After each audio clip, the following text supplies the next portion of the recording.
दोस्तों, भगवान बुद्ध के बारे में तो आप सभी जानते होंगे। उनके जीवन की प्रेरणादायक कहानियाँ व उनके द्वारा दिए गए उपदेश, जिन्होंने मानव जीवन को हर तरीके से बेहतर बनाया है। आज हम आपको भगवान बुद्ध के जीवन से संबंधित ऐसी ही प्रेरणादायक कहानी सुनाने जा रहे हैं। बुद्ध का एक शिष्य बुद्ध के सानिध्य में 6 वर्षों से था। वो एक दिन महात्मा बुद्ध के पास आया और बुद्ध से कहा, हे बुद्ध, मुझे आपके पास है 6 साल हो गए। मेरे बाद बहुत शिष्य आए, उन्हें आपने इस बीच किसी एक दिशा में ज्ञान देने के लिए भेजा, लेकिन मुझे अभी तक नहीं भेजा। क्या मुझे अभी तक बुद्धत्व प्राप्त नहीं हुआ? बुद्ध मुस्कुराए और बोले, यह तो तुम्हें खुद समझना होगा कि तुम्हें बुद्धत्व प्राप्त हुआ है या नहीं। शिष्य बोला, हे बुद्ध, आपने मुझे इन 6 सालों में जो भी उपदेश दिया मुझे वो सब याद है। आपकी बताई एक एक बात मुझे याद है। आप मुझसे भी पूछ सकते हैं, मैं आपको हर उत्तर देने के लिए सक्षम हूँ। आप मुझे एक मौका तो दे, ताकि मैं किसी भी दिशा में जाकर लोगों को आपके ज्ञान के बारे में भी बता सकूं। बुद्ध ने कहा, ज्ञान की बातों को याद रखने से कुछ नहीं होता। जब तक आप उसे अपने आचरण में ना लाओ, जब तक आप किसी भी चीज को अपने आचरण में नहीं लाओगे, तब तक आप दूसरों को नहीं कह सकते कि वो उसे अपने आचरण में लेकर आए। शिष्य ने कहा, जो भी हो, कृपया आप मुझे एक मौका दे। आप मुझ पर भरोसा रखें। मैं सभी को अपने ज्ञान से प्रभावित कर सकता हूँ। मैं लोगों को ऐसी बातें बता सकता हूँ जिससे उनके जीवन में शांति आएगी और वो शांतिपूर्ण अपना जीवन जी सकेंगे। बुद्ध ने कहा, अभी तुम तैयार नहीं हो। जब तुम तैयार हो जाओगे, मैं तुम्हें खुद सही मार्ग पर जाने के लिए कहूँगा। शिष्य ने कहा, क्या आपने मुझे इन 6 वर्षों में इतना भी ज्ञान नहीं दिया जिससे मैं लोगों को प्रभावित कर सकूं? बुद्ध ने कहा, ठीक है, तुम पूर्व दिशा की तरफ जाओ। वहां तुम्हें एक गांव मिलेगा। वहां से तुम भिक्षा मांग कर लाओ और वहां के लोगों की अपने ज्ञान से मदद करना। कल सुबह तुम वहां अकेले जाना और शाम को आकर मुझे बताना तुमने कैसे वहां के लोगों की मदद की। वह शिष्य ये सब सुनकर बेहद खुश हो गया और बुद्ध का आशीर्वाद लेकर चला गया। और वह रात भर ज्ञान समेटता रहा और मन ही मन सोच रहा था कि मैं कल ऐसे ज्ञान की छाप छोड़ूंगा जिससे वहां के लोग बुद्ध के साथ मुझसे प्रभावित हो जाएंगे। सुबह उठकर वो महात्मा बुद्ध को प्रणाम करने गया। उन्हें प्रणाम कर वह पूर्व की तरफ निकल गया। शाम को जब वह वापस आया तो बुद्ध ने देखा कि उस शिष्य के माथे पर चोट लगी है और खून बह रहा है। बुद्ध ने उसे पट्टी की और पूछा, तुम्हें यह चोट कैसे लगी? शिष्य ने कहा, बुद्ध, वहाँ के लोग बेहद दुष्ट हैं। उन्हें जरा भी बुद्धि नहीं है। मैं उस गांव में भिक्षा लेने गया, पर किसी ने मुझे भिक्षा नहीं दी। सब मुझे गालियां दे रहे थे। एक व्यक्ति ने तो मुझे भिक्षा तो दी, लेकिन नीचे फेंक कर और कहा, इसे उठा लो। मैंने उन्हें काफी समझाया, लेकिन वह मेरी बात सुनने को तैयार ही नहीं था। उल्टा उसने मेरे साथ हाथापाई की, जिससे मुझे चोट लग गई। हे बुद्ध, आप मुझे दूसरी जगह भेजें जहाँ के लोगों में बुद्धिमान हो।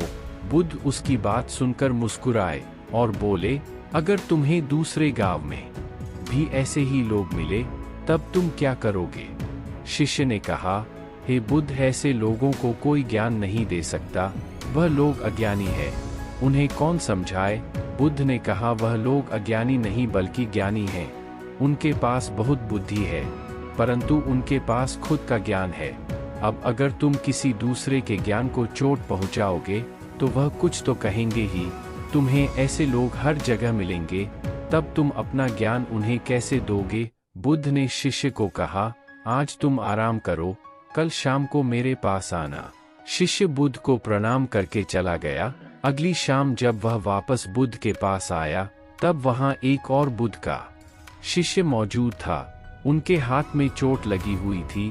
बुद्ध ने उस शिष्य के हाथ पर चोट देख उस पर पट्टी की और उस शिष्य से पूछा कि तुम्हें यह चोट कैसे लगी? शिष्य ने कहा, हे बुद्ध, आपने पूर्व के एक गांव में मुझे जाने के लिए कहा था, वही मुझे यह चोट लगी। बुद्ध ने कहा, वहाँ तुम्हारे साथ क्या क्या हुआ, तुम मुझे बताओ। शिष्य ने कहा, हे बुद्ध, वहाँ पर मैंने सबसे भिक्षा मांगी, लेकिन किसी ने मुझे भिक्षा नहीं दी। एक व्यक्ति जिसने भिक्षा दी थी, उसने भी वह मुझे जमीन पर फेंक कर दी और कहा, उसे उठा लो। मैंने चुपचाप उसे उठाकर अपने पात्र में रख लिया और उसे कल्याण का आशीर्वाद दिया। तब उस व्यक्ति ने मुझसे कहा, आप बड़े ही अजीब व्यक्ति हो, मैं आपका अपमान कर रहा हूँ और आप मुझे आशीर्वाद दे रहे हैं। मैंने उनसे कहा कि आप धनी हैं, आपने मुझे दान दिया है, इसलिए मैं आपको आशीर्वाद दे रहा हूँ। फिर वहाँ से मैं आगे गया तो कुछ लोगों ने मुझे वहाँ से जाने के लिए कहा। उन्होंने मुझे कुछ अपशब्द कहे और मुझ पर कुछ पत्थर फेंके, जिससे मुझे चोट लग गई। जब मैं वापस आ रहा था तब मैंने एक माँ को रोते हुए देखा। वह अपने बीमार बच्चे को लेकर चिंतित थी। मैं तुरंत जंगल से जाकर उसके लिए जड़ी बूटी ले आया, लेकिन वहाँ के लोग मुझे जड़ी बूटी देने नहीं दे रहे थे। फिर मैंने उनसे विनती की कि वह मुझे उस बच्चे का इलाज करने दें। उसके बाद वो जैसा कहेंगे मैं ठीक वैसा ही करूँगा। फिर जिस व्यक्ति ने मुझे भिक्षा दी थी, उसने गांव वालों को समझाया। तब उन्होंने मुझे उस बच्चे को जड़ी बूटी लगाने दी। उसके बाद वह बच्चा ठीक हो गया। फिर गांव वालों ने मुझसे अपने किए गए अभद्र व्यवहार के लिए क्षमा मांगी और मुझे धन्यवाद कहा। फिर मैं वहां से वापस आ गया। हे बुद्ध, आपसे एक विनती है, उस गांव के लोग बहुत भोले भाले और सीधे हैं। क्या मैं रोज उसी गांव में जाकर भिक्षा मांग सकता हूँ? ये सभी बात वो पहला शिष्य भी सुन रहा था। उसने यह सुनते ही बुद्ध के चरणों में गिरकर कहा, हे बुद्ध, मैं समझ गया हूँ कि अभी मैं उस लायक नहीं हुआ कि दूसरों को ज्ञान दे सकूं। बुद्ध ने कहा, हमें बाहर वैसे ही लोग दिखाई देते हैं जैसे हम भीतर से होते हैं। जब तक हम स्वयं को नहीं बदलते, तब तक हम किसी को भी नहीं बदल सकते। खुद में परिवर्तन करना बेहद जरूरी है। कोई भी बात बताने से पहले उसे आचरण में लाना बेहद जरूरी है, क्योंकि आचरण में लाई हुई चीज को समझाना बहुत आसान होता है और उसे लोग बेहद आसानी से अच्छे से समझ पाते हैं। दोस्तों, आपने क्या सीखा इस पोस्ट से जरूर बताएं। दोस्तों, आपको यह कहानी कैसी लगी, कृपया कमेंट बॉक्स में जरूर बताएं। अगर आपको यह वीडियो अच्छी लगी तो इसे लाइक कीजिए और लगातार ऐसी वीडियो पाने के लिए हमारे चैनल को सब्सक्राइब करें।